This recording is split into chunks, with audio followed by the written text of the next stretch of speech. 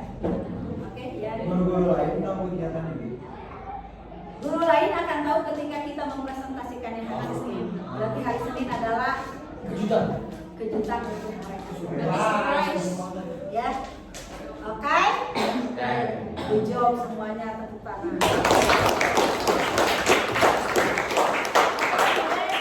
Ke kelasnya dan silakan belajar dengan baik.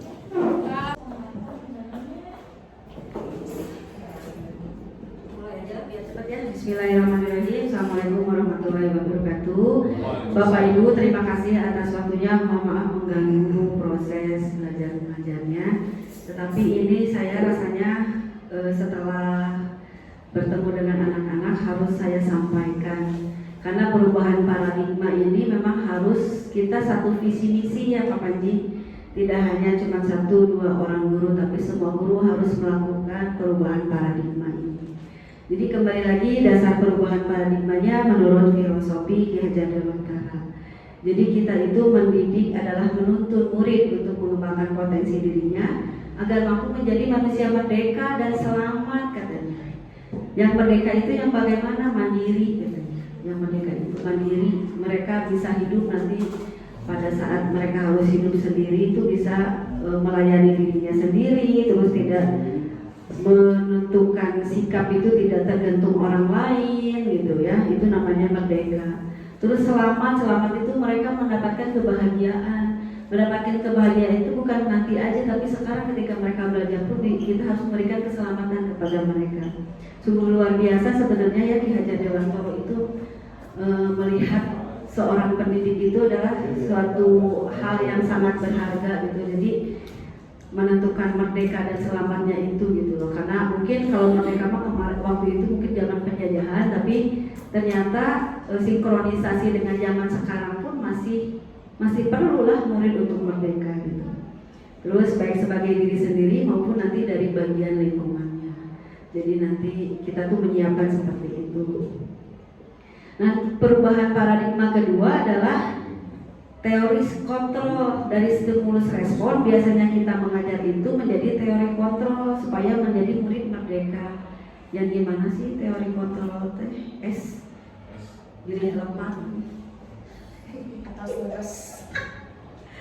Oke, sekarang tadi kenapa mungkin Ibu bertanya-tanya Bapak kenapa sih pakainya keyakinan katanya.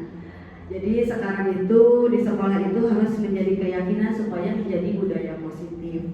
Nilai kebajikan universalnya nanti ada berdasarkan teori kontrol William Glasser. Setiap perilaku memiliki tujuan.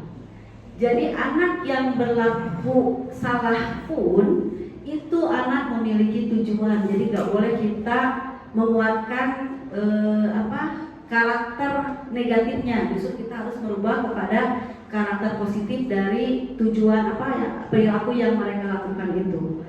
Terus nilai kebajikan itu mengaitkan nilai kebajikan yang diyakini akan menggerakkan motivasi intrinsik. Itu yang harus kita bangun.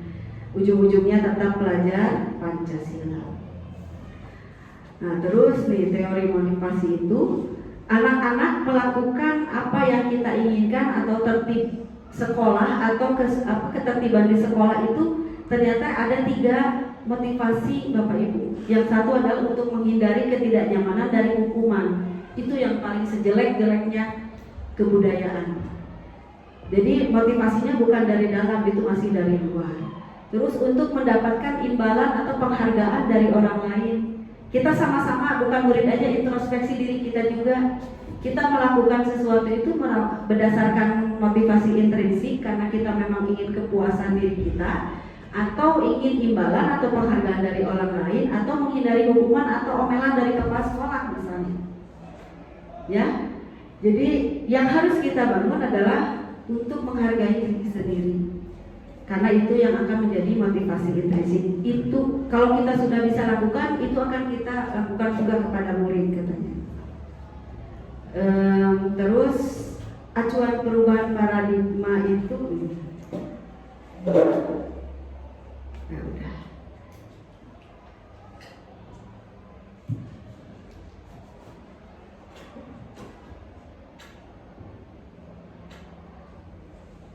kelewat wae.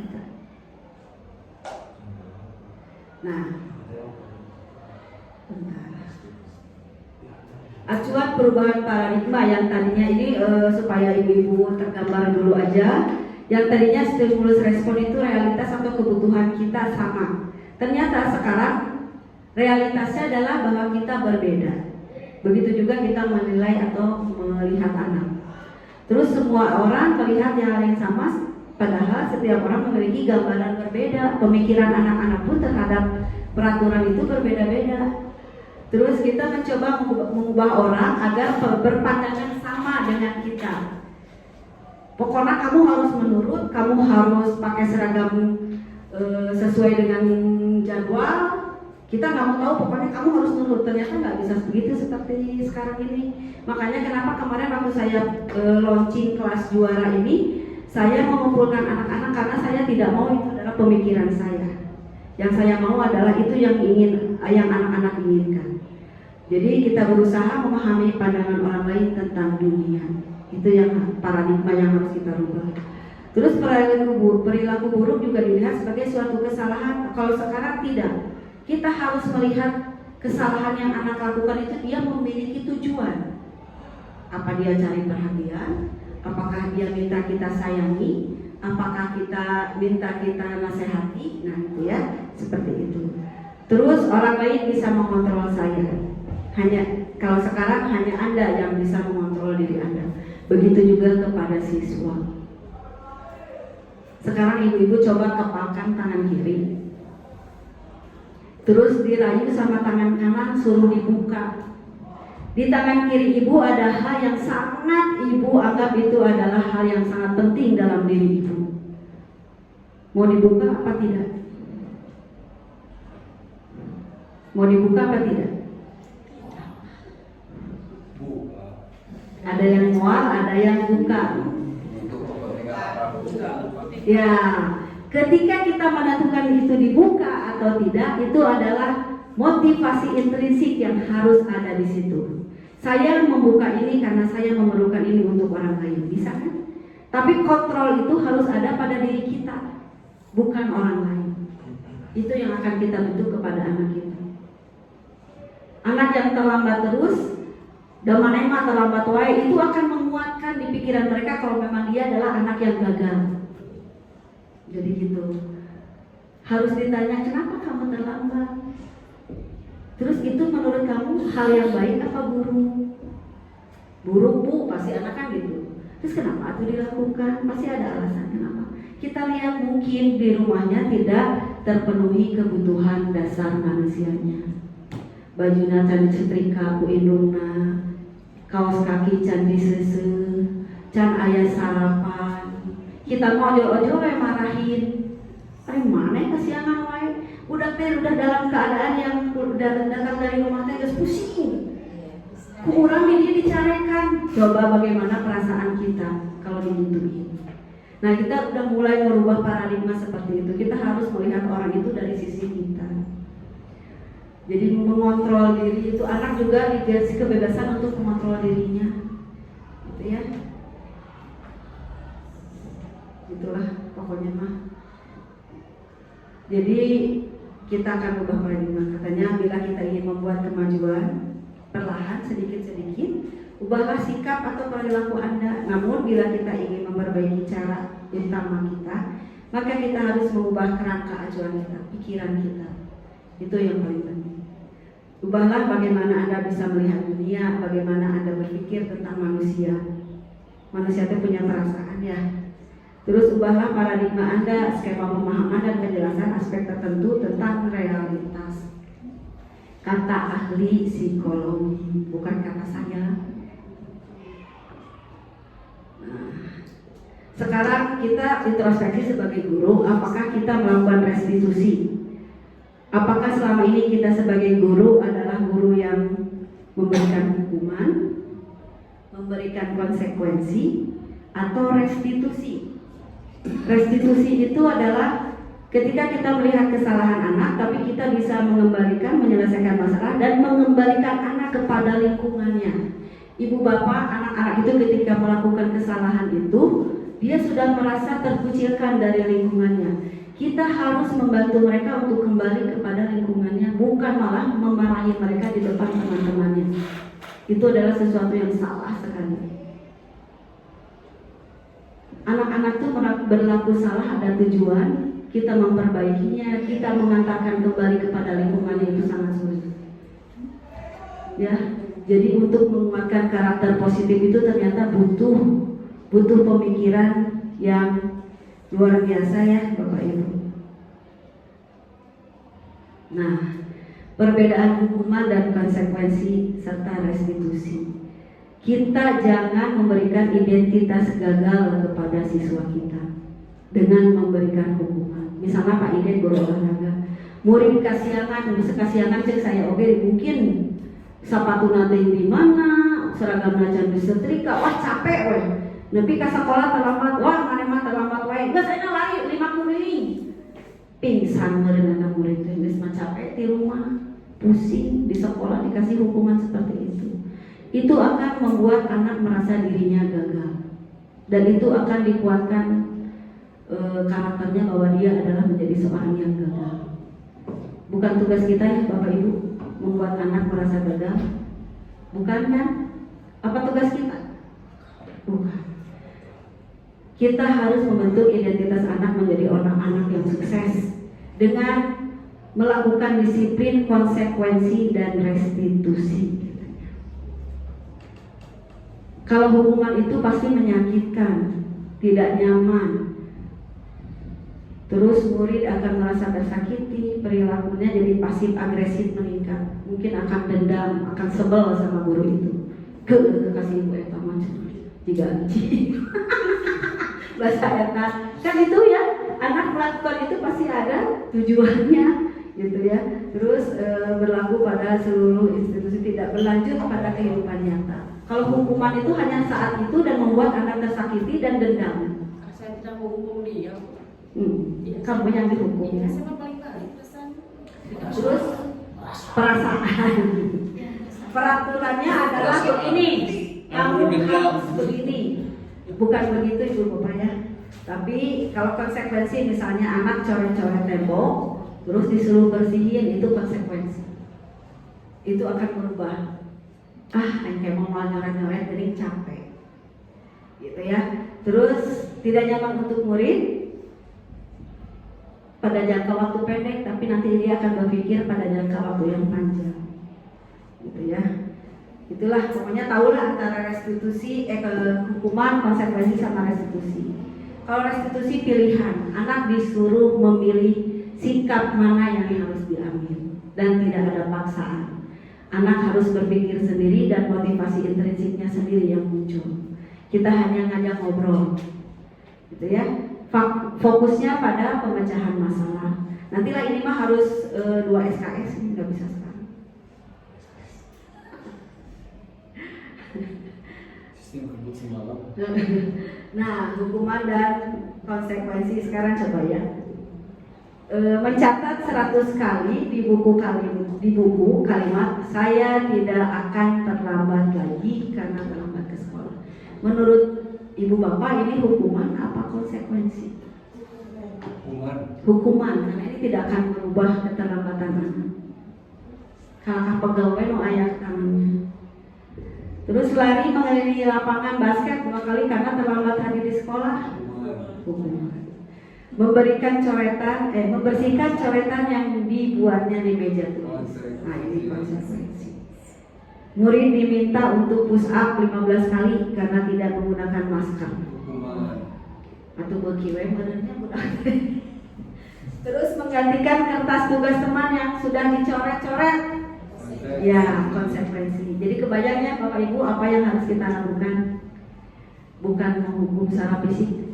Hukuman itu secara fisik dan verbal.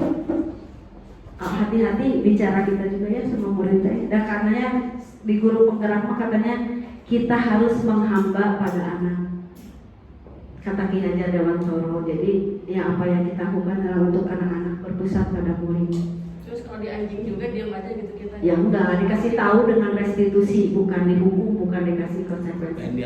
Kalau itu mah harus restitusi, bukan dijauhi.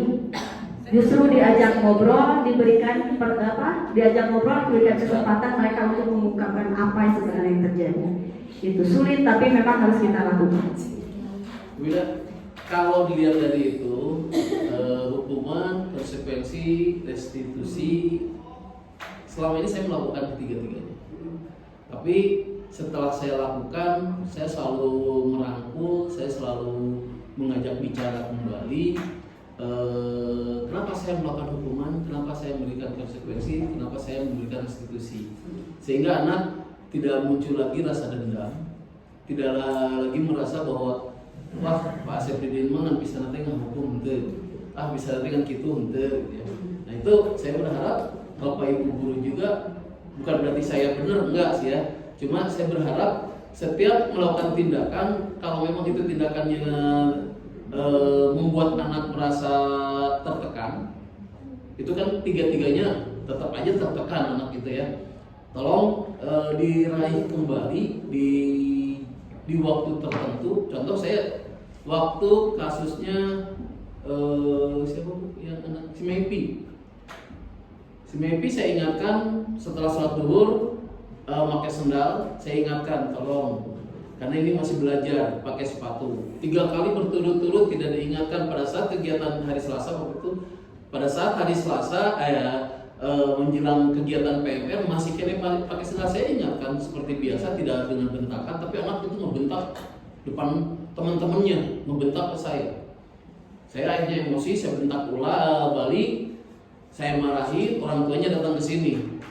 Tidak setuju, saya bilang Pak, saya melakukan itu bukan karena 1 kali lantas saya bentak.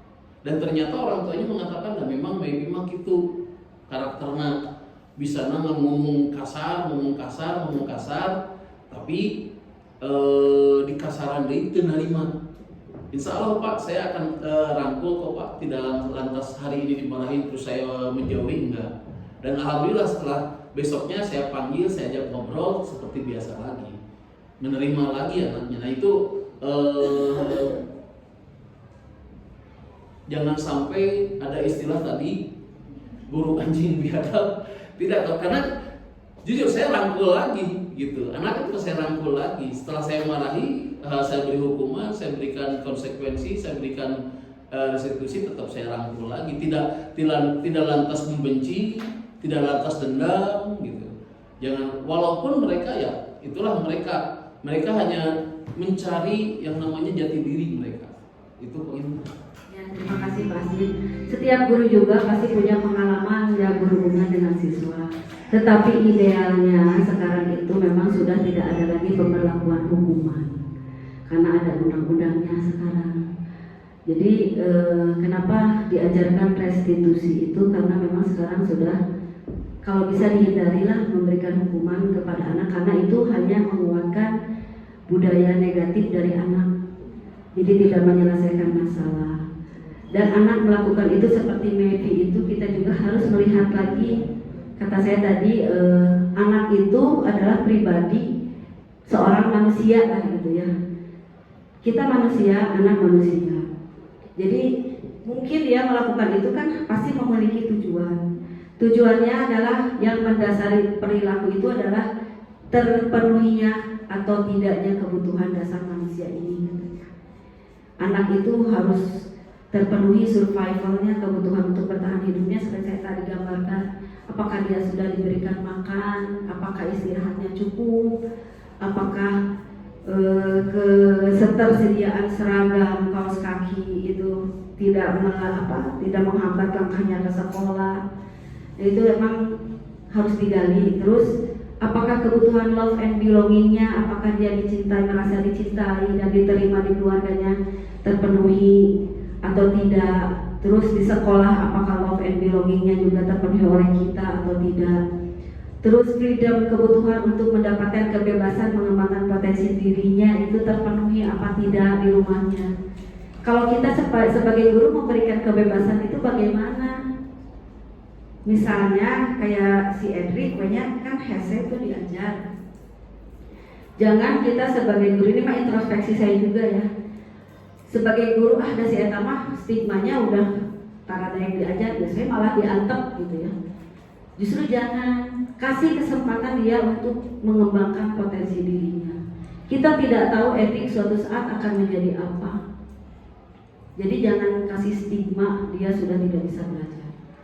Kasih kesempatan, coba kamu maunya apa, gimana, apa. Ternyata dia cuma pengen diperhatikan kalau dia bicara, gitu ya, karena mungkin di rumahnya tidak terpenuhi. Terus power, kebutuhan untuk diakui eksistensi di dalam kelas. Kadang kita mah ngambek ke guru, terus jadi anggap jadi absen acan. Itu akan menguatkan karakter kegagalan dia. Justru diraih, kan hati kita sakit mah, dan emang kita memilih jadi guru. Kita harus mendidik, kita harus mengembangkan potensi yang positif, mengembangkan, menguatkan budaya positifnya, bukan negatifnya. Terus fun, apakah anak sudah mendapatkan kesenangan? Sudahkah kita memberikan kesenangan kepada murid-murid ketika kita mengajar di kelas? Apakah dengan sikap kita anak-anak sudah diberikan kesenangan supaya dia bisa mematuhi kita atau mengikuti pembelajaran kita? Nah ini mah semua kita harus introspeksinya, karena memang selama ini paradigma yang dulu sama sekarang memang harus berubah gitu ya. Terus dilihat lagi, nah 5 posisi kontrol. Di manakah posisi Anda sebagai guru saat ini? Apakah sebagai penghukum? Apakah sebagai pembuat merasa bersalah? Apakah sebagai teman? Terus apakah sebagai pemantau? Atau sebagai manajer? Idealnya kita harus menjadi seorang manajer, bukan sebagai pimpinan loh seorang manajer itu, tapi memanage bagaimana kita. Kita lihat dulu ya, yang sebagai penghukum itu apa sih yang dikerjainnya? Seorang penghukum bisa menggunakan hukuman fisik maupun verbal. Orang yang menjalankan posisi penghukum senantiasa mengatakan bahwa sekolah memerlukan sistem atau alat yang lebih menekan murid-murid. Yang suka dikatakan seorang guru yang menghukum, patuhi aturan saya atau awas. Kira-kira sama seperti itu. Kamu selalu begitu saja, kesiangan saja, nggak bisa mengikuti pembelajaran aja, heureuy wae, handphone wae. Kamu selalu begitu. Terus selalu pasti budak teh di pasti kamu melakukan itu. Penghukum, nada suaranya dan bahasa tubuhnya melotot, jaringan nunjuk, menghardik, teriak. Terlambat lagi, pasti terlambat lagi. Selalu datang terlambat buat kieu anaknya. Ya. Nah, hasilnya katanya Bapak Ibu, kemungkinan murid marah dan mendendam atau bersifat agresif. Bisa jadi sesudah kembali duduk, murid tersebut akan mencoret-coret bukunya atau meja tulisnya. Nah, ini kenapa murid melakukan sesuatu yang buruk itu pasti ada tujuannya. Lebih buruk lagi, sepulang sekolah murid melihat motor dan mobil Bapak Ibu guru dan akan menggores kendaraannya atau mengopreskan bannya. Itu ya. Kita introspeksi sama-sama. Sebagai penghukum, sekarang sebagai pembuat merasa bersalah. Pada posisi ini biasanya guru akan bersuaranya lebih lembut. Aduh nah, ibu sangat kecewa sekali sama kamu. Coba kalau kamu begini terus, nanti ibu dinilai ke sekolah bagaimana, nggak bisa ngajar kamu. Jadi si ibu guru teh sebagai korban. Jadi si anaknya merasa bersalah. Berapa kali bapak harus memberitahu kamu ya, capek. Gitu tuh sih, gitunya. Kita gitu ya. Terus di posisi ini murid akan memiliki penilaian diri yang buruk tentang mereka. Murid merasa tidak berharga, mengecewakan gurunya. Ternyata tidak baik juga seperti itu ya Bapak Ibu. Nada suaranya nanti cenah memelas, halus, sedih, gitu ya. Terus merapat pada anak, nangkep sih nangkep Kak Budak. Tapi membuat anak merasa bersalah. Adi, kamu ini bagaimana ya? Kamu sudah berjanji dengan ibu tidak akan terlambat lagi. Kamu kenapa ya senang sekali mengecewakan ibu? Ibu benar-benar kecewa sekali. Budak teh beuki we meureun ya. Tapi kalau nggak dikasih kayak gitu tidak rasa empati nanti ke orang. Oh, nanti di restitusi kita lihat bagaimana caranya. Tenang. Sebelumnya kayak gitu ya. Murid akan merasa bersalah. Akhirnya kita memang dengan profil pelajar Pancasila ya kita harus Kita belajar. juga harus kita dulu yang harus berubah.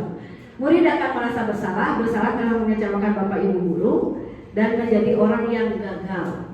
Bahaya loh kalau ketika murid di pikirannya saya adalah orang yang gagal. Itu akan berpengaruh terhadap kepribadiannya terus sampai nanti. Itu ya. Terus sebagai teman, nah ini mas saya waktu kemarin direfleksi saya mengaku sebagai teman. Bagus nggak? Coba lihat dulu ya. Guru pada posisi ini tidak akan menyakiti murid, namun akan tetap berupaya mengontrol murid melalui persuasi. Posisi teman pada guru bisa negatif atau positif. Positif di sana berupa hubungan baik yang terjalin antara guru dan murid.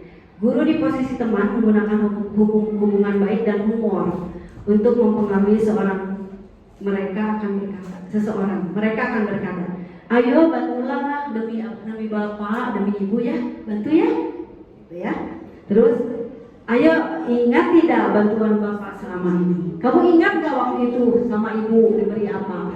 Kamu ingat gak waktu itu sama ibu dikasih solusi apa? Ya, terus ya sudah kali ini tidak apa-apa, nanti ibu bantu bereskan kalau dia memiliki masalah. Itu bukan hal yang baik. Ya. Terus hal negatif dari posisi teman adalah bila suatu saat guru tersebut tidak membantu mereka akan kecewa dan berkata, saya pikir bapak atau ibu teman saya, ternyata bukan. Dan itu hal ini mungkin akan timbul bertindak. Jadi murid akan nurut kepada guru itu saja, kepada guru yang lain tidak akan menurut.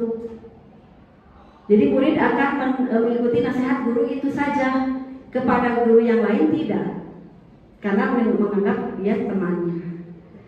Ya, jadi ternyata jelek juga ya bapak ibu, terlalu dekat dengan anak juga. Nada suaranya ramah, akrab dan bercanda, bahasa tubuhnya merapat pada murid, mata dan senyum jenaka. Itu sifat kita sebagai teman kepada murid. Ya, hasilnya bagaimana? Murid akan merasa senang dan akrab dengan guru. Guru ini termasuk dampak yang positif. Hanya saja di sisi negatif, murid menjadi tergantung pada guru tersebut. Bila ada masalah, dia merasa bisa mengandalkan guru tersebut untuk membantunya. Akibatnya, lain dari posisi teman, Adi hanya akan berbuat sesuatu bila ia yang menyuruh adalah guru tersebut. Jadi cuma nurut pada guru itu, sama orang lain tidak. Jelek untuk hubungan kita sosialisasi dengan guru yang lain. Sebagai pemantau, bagaimana sebagai pemantau? Memantau berarti mengawasi. Pada saat kita mengawasi, kita bertanggung jawab atas perilaku yang kita awasi. Pasti yang dilakukannya adalah peraturannya apa? Seragam harus pakai apa? Hari ini hari apa? Kamu tahu kan seragamnya apa? Nah, seperti itu. Terus apa yang telah kamu lakukan? Sanksi dan konsekuensi apa yang akan kamu dapatkan? Itu adalah memposisikan kita sebagai pengawas atau pemantau. Dengan menggunakan sanksi konsekuensi, kita dapat memisahkan hubungan pribadi dengan murid. Sebagai seorang yang menjalankan posisi pemantau, pertanyaannya tadi seperti itu. Kamu udah tahu aturannya, kenapa kamu begitu? Hesenya jadi guru ternyata ya. Seorang pemantau sangat mengandalkan perhitungan catatan data yang dapat digunakan sebagai bukti atas perilaku seseorang. Posisi ini akan menggunakan stiker, catatan, daftar cek. Posisi pemantau sendiri berawal dari teori stimulus respon. Pemantau nada suaranya datar, bahasa tubuhnya formal. Adi, tahukah kamu jam berapa kita memulai pembelajaran? Tahu Pak. Kamu terlambat 15 menit. Apakah kamu sudah mengerti konsekuensinya? Itu adalah pemantau. Murid memahami konsekuensi yang harus dijalankan karena telah melanggar salah satu aturan bersekolah. Guru tidak menunjukkan suatu emosi yang berlebihan, datar aja, biasa aja. Murid menjadi marah atau membuat merasa berbuat salah. Murid tetap dibuat tidak nyaman, yaitu dengan harus tinggal kelas misalnya. Kamu terlambat 15 menit, konsekuensinya berarti kamu tidak istirahat, misalnya seperti itu. Rugilah buat muridnya. Nah ini sekarang posisi ideal sebagai guru, menjadi manajer. Posisi di mana guru berbuat sesuatu bersama dengan murid, mempersilahkan murid mempertanggungjawabkan perilakunya, mendukung murid agar dapat menemukan solusi atas permasalahannya sendiri. Seorang manajer telah memiliki keterampilan di posisi teman maupun pemantau. Jadi posisi yang bisa dilakukan sebagai teman dan pemantau itu masih boleh dilakukan, tapi lebih baik menjadi manajer. Dan dengan demikian bisa jadi di waktu-waktu tertentu kembali kepada kedua posisi tersebut bila diperlukan. Namun bila kita menginginkan murid menjadi manusia merdeka, mandiri dan bertanggung jawab, maka kita harus mengacu kepada restitusi yang dapat menjadikan murid kita seorang manajer bagi dirinya. Jadi sebelum kita membuat murid manajer atau mandiri atau merdeka, kita dulu yang harus mandiri merdeka. Ya. Kata-katanya bagaimana sih? Penekanannya bukan pada kemampuan membuat konsekuensi, namun dapat berkolaborasi dengan murid bagaimana memperbaiki kesalahan yang ada. Seorang manajer akan berkata, apa yang kita yakini? Seperti tadi keyakinan. Keyakinan yang kita yakini adalah kebajikan universal. Kalau dia terlambat, keyakinannya itu benar atau salah? Salah, kata murid. Tapi kamu meyakininya kalau itu salah, yakin. Terus kenapa melakukannya? Nanti dia memberikan alasan. Jika kamu meyakininya, apakah kamu bersedia memperbaikinya? Nah itu yang harus kita lakukan. Jika kamu memperbaiki ini, hal ini menunjukkan apa tentang dirimu. Jadi buat dia berpikir konsep dirinya, kualitas dirinya, mau menjadi orang yang baik atau menjadi orang yang gagal, atau menjadi orang yang berhasil, atau menjadi yang gagal, yang baik atau yang salah. Jadi kita harus menuntun ke arah itu. Jadi kita juga dalam berkata-kata di guru penggerak diajarin bagaimana kita berkata-kata kepada murid. Ya, makanya saya ini sampaikan karena menurut saya ini yang harus kita sama-sama melakukannya. Jadi jangan ada lagi hukuman, kita lakukan kepada murid adalah restitusi. Nanti kalau mau lebih lengkapnya boleh dibaca ya Bapak Ibu supaya kita sama-sama belajar. Terus apa rencana kamu ingin memperbaikinya? Harus diberikan kesempatan untuk berpikir atau apa yang akan dia lakukan. Selama ini kita kan hanya memberi hukuman, tapi kita tidak menanyakan anak apa yang harus dia lakukan ketika itu harus dirubah atau diperbaiki. Mungkin gitu ya Bapak Ibu. Kita sama-sama berubah paradigma bahwa hukuman itu tidak baik. Terus tugas seorang manajer bukan mengatur perilaku seseorang. Kita membimbing murid atau teman kita mengatur dirinya. Seorang manajer juga bukan memisahkan murid dari kelompoknya, seperti yang tadi saya katakan. Justru kita harus menuntun dia kembali kepada kelompoknya. Tapi mengembalikan murid tersebut ke kelompoknya itu akan menguatkan budaya positif, bukan budaya negatif. Itu mungkin Bapak Ibu yang bisa saya sampaikan. Tanda-tandanya adalah suaranya tulus, bahasa tubuhnya tidak kaku dan mendekat kepada murid. Memang sulit Bapak Ibu, tapi kita terus harus belajar. Itu mungkin. Apakah ada yang mau disampaikan? Jadi sekarang coba Pak Wendy posisinya di mana? Bukan. Posisi kontrol.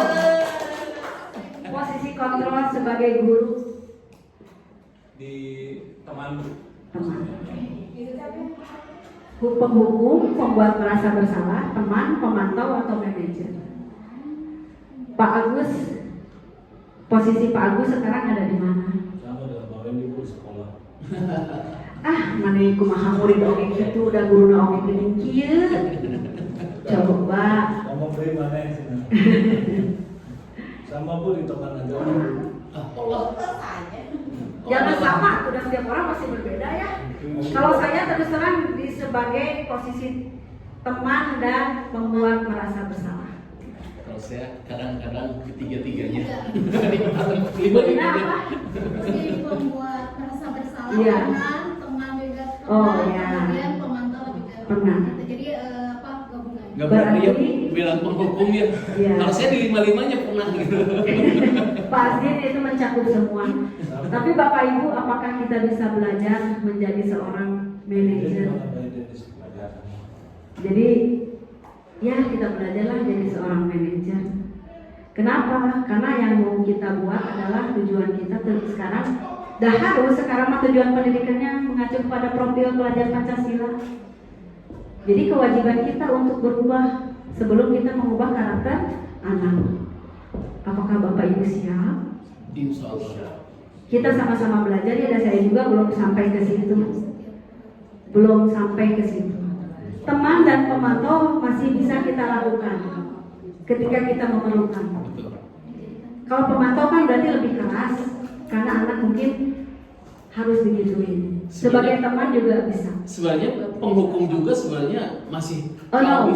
kalau bisa masih Ya, ada. perubahan paradigma itu Betul. sudah nggak boleh. Betul, tapi pada kenyataannya kadang anak itu memang kalau sudah ada di tingkat perlu penghukum ada efek Enggak, jerah jangan sebenarnya. menghukum. Sebenarnya, Konsekuensi enggak. Betul, di profil Pancasila memang tidak ada Nah, penghukum, tapi tidak sebenarnya itu lebih baik ada. Kasihnya konsekuensi Pak, jangan hukuman. Betul. Juga bisa ada kalau pakai hukuman juga.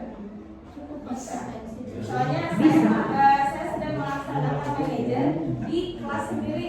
Kelas sendiri Jadi anak saya juga refleksi, saya melakukan diri semua, terus memberikan pembelajaran yang menyenangkan di kelas.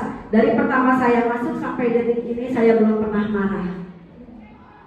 kelas sendiri. Ya, Wika, kita belum pernah marah, belum sempat marah karena anak-anak semua mengikuti apa yang kita inginkan. Karena pembelajaran yang kita lakukan menyenangkan. Jadi kebutuhan dasar 5 yang tadi coba kita berikan kepada anak. Insya Allah hasilnya adalah anak tidak dikatakan, tidak nyari perilaku yang jelek. Karena kita memberikan pemenuhan kebutuhan dari 5 dasar kebutuhan tadi. Kalau saya kenapa tidak marah-marah dan memberikan hukuman itu kan ketika kita memberikan hukuman kepada anak sendiri saja, itu anak sendiri, anak kandung kita sendiri aja belum tentu bisa menerima itu pada orang tuanya, apalagi ini anak orang lain. Kalau saya sendiri ya, sebelum ada ini sudah berniat untuk mengurangi hal-hal yang negatif. Kenapa sampai gitu ya? Marah-marah, capek, kasihan ya, memang yang bermasalahnya hanya satu, tapi efeknya jadi semua jadi kena gitu kan. Padahal yang bermasalahnya hanya satu. Saya mengurangi satu sebetulnya mah tidak melihat ke sini sebetulnya melihatnya ngirit tenaga, pikiran, maksudnya kan biar kita ternyata lebih banyak yang harus kita kerjakan gitu selain marah-marah, menghukum. Si banyak lah gitu. Ya. Saya mah gitu ya. Ya, terima kasih Bu Ika sudah melakukannya di kelas. Bu Herni tadi ngacung ada apa? Kelas sendiri adalah saya mah kelas sendiri dulu. Mangga Bu Herni. Saya juga belajar kan tidak jadi penghukum, tapi dengan konsekuensi. Misalnya aku ketika belum membaca Al-Quran, berarti kayaknya benar. Tapi anak itu ya malah nggak ada gitu. Karena saya nggak pernah kasih hukuman ke anak. Jadi gimana tuh bagusnya? Mungkin konsekuensinya belajar itu ya, belajar mengaji, tapi anaknya malah lakukan segitiga restitusinya Bu Herni. Ini nih cara menyelesaikan masalah yang menguatkan karakter positif. Ini. Jadi ini yang harus kita lakukan. Menstabilkan identitas dulu. Menstabilkan identitas itu supaya dia tidak merasa gagal. Kamu tentu memiliki alasan kenapa kamu tidak bisa mengaji. Ya, kan saya akhirnya tidak sama dengan yang lain. Saya coba ini dari ikro, dari sama. Iya, jangan lagi di awal ngobrol. gitu ya. Tidak harus dia bisa harus lancar tidak. Sesuai kemampuan kamu bagaimana. Iya. Masa tidak mau pokoknya kamu harus bisa ngomong lancar gitu. Kalau kan nanti ada petugas. Iya.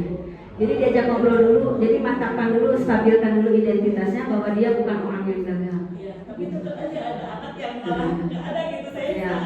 Jadi lakukannya secara pribadi, jangan di depan kelas mungkin gitu ya. Terus semua orang mungkin ada beberapa teman yang belum bisa mengaji, jadi dia tidak merasa sendiri. Itu menstabilkan identitas. Siapa juga itu kalau teman sebaya, Iya. teman-teman yang bisa diajar. Terus setelah itu validasi tindakan yang salah.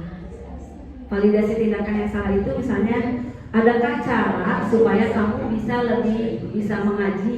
Tolong sampaikan kepada ibu cara apa yang kamu inginkan supaya kamu mau belajar mengaji. Itu validasi kesalahannya. Terus yang ketiga, menanyakan keyakinan. Menurut kamu seorang umat Islam itu harus bisa mengaji nggak? Yakin nggak dengan itu? Yakin misalnya, berarti kamu harus memperbaiki itu. Itu mungkin jadi segitiga restitusi ini nanti harus kita ajar, kita pelajari kepada anak. Jadi ketika kita mematahkan ke anak juga jangan sampai dia kehilangan identitas. Harus kuatkan dulu identitasnya bahwa dia tidak sendiri. Gitu. Terus keyakinan itu yang harus kita kuatkan bahwa kebenaran itu adalah benar, kesalahan itu salah. Ya, nantilah kita sama-sama belajar Bu Hermi ya. Baik Bapak Ibu, terima kasih memang karena waktu saya juga udah deg-degan harus ke kelas gitu ya.